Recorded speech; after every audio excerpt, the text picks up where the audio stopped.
Hello, Starshine. My name is Liz and this is my channel, Simsational Stories. If you have not seen my videos before and you enjoy this one, please like and subscribe. And maybe check out my Facebook page where this whole thing began as well. All relevant links are in the description below. And of course, if you're a Sims player and you'd like to download any of the characters featured in my stories, just search the hashtag Simsational Stories on the Sims 4 gallery. All original content is created by This Is Not Eric. Alrighty then. So, welcome, and what is up, Buttercup? Are you having a good day? Or a bad day? Whichever your answer, please allow me to distract you from your life and tell you a story, a Simsational story. Before I begin though, I'd like to issue this blanket content and trigger warning. The following story is just Sims, hey. I'm not going to apologise for treating them terribly, if that's what I've done, But I do want to assure you now that although I mean absolutely no harm, I completely understand if you feel unable to consume my content. Many loves, and we will catch each other on the internet elsewhere. Okay, so now we've gotten that over with, let's go. Today's story is from the Chronicles of Cosmos, and we're at chapter 2. If you have not seen the previous chapter and would like to catch up, there are playlists available on my channel so you can hear the entire story in chronological order. The rest of us are going to move on from where we left off last time though. So without further ado. Cosmos Nimeroo was growing up. She was 13 now, and she felt like she had to leave childish dreams behind. But it was so hard. 2 years ago, she and her family had gone to the tropical islands of Sulani for a family holiday. And while she was there, she experienced a miracle. Or at least, she thought she had. It was so hard to convince herself now that it had all been real. Had she really swam with a dolphin named Starshine in the beautiful ocean surrounding the Sulani Islands? Or could she maybe have imagined the whole thing, made it up in her lonely little mind to entertain herself as she swam around the island alone? Dolphins hadn't been seen in Sulani in years. Everybody said they were extinct in the area, and that pollution and tourism were to blame. Cosmos had had such a great time in Sulani though. She was old enough now to know that, technically, she and her family had been part of the problem. But at the time, all she'd seen was sand and sunshine. The Sulani Islands were like a magical fairyland to young Cosmos. But looking back now, she wasn't sure anymore how much had been real and how much had been make-believe. The only person Cosmos told about her experiences was her older brother Oberon. He was kind of like her hero in those days. When they were really little, before she'd understood the whole alien thing, she'd even thought he was magic. She trusted him with everything, and although he didn't exactly say he didn't believe her, he definitely asked her if she was sure it hadn't all been a dream. It was also frustrating, and Cosmos was more confused than ever about it all now that she had grown up, or felt she had. Was that call of the ocean she felt deep inside herself now really a thing? Or was she just convincing herself of some dumb, childish fantasy because she couldn't handle or didn't like her real life? She wished she could go back, but her parents were reluctant to revisit Sulani again when there was Selva Dorada to explore yet.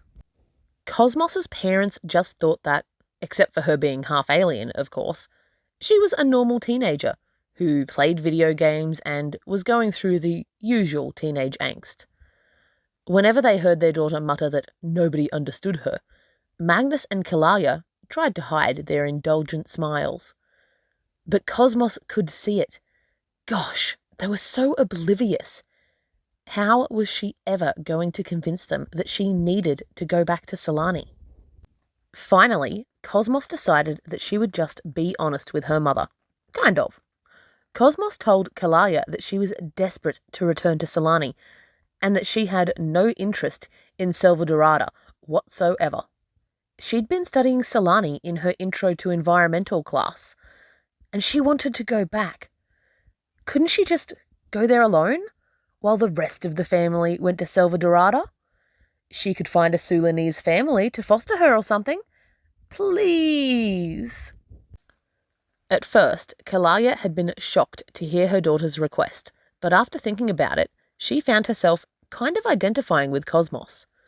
Before becoming a boring old housewife and mother, Kalaya had spent her first formative months down on Earth investigating the StrangerVille mystery, and she remembered those times fondly.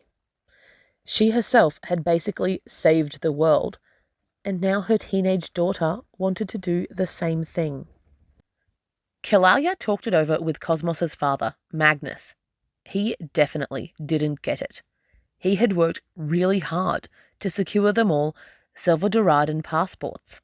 The accommodation was booked months ago, and now, just a couple of weeks before they were meant to fly out, Cosmos was suddenly announcing that not only did she not want to go, but she wanted to go back to Sulani instead. It was madness. Magnus wasn't unreasonable though, and just like Kalaya, he wanted Cosmos to be happy. They talked it over for hours, days even, before finally reaching a compromise they were both happy with, although they weren't sure Cosmos would be as happy with it as they were. She would still have to come to Selva Dorada with the family this summer, but Cosmos could go back to Sulani too. However, not until next year.